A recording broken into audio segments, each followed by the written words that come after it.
আলহামদুলিল্লাহি রাব্বিল আলামিন। এবার নিজের শাশুড়িকে নিয়ে ফেসবুকে পোস্ট করলেন বাংলাদেশ জামায়াত ইসলামীর আমির ডাক্তার শফিকুর রহমান।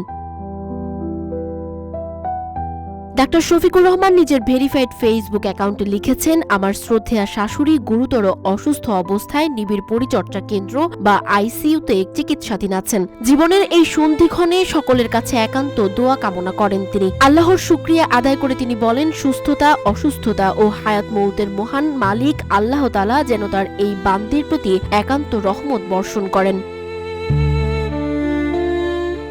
এছাড়াও তিনি বলেন, বাংলাদেশ জামায়াত ইসলামীর প্রবীণ দায়িত্বশীল ও কেন্দ্রীয় নির্বাহী পরিষদের সাবেক সদস্য মাওলানা রাফিউদ্দিন আহমদ সাহেবও বর্তমানে গুরুতর অসুস্থ অবস্থায় নিবিড় পরিচর্যায় চিকিৎসাধীন আছেন। মাওলানা রাফিউদ্দিন আহমদের জন্যও তিনি সকলের কাছে একান্ত দোয়া কামনা করেন।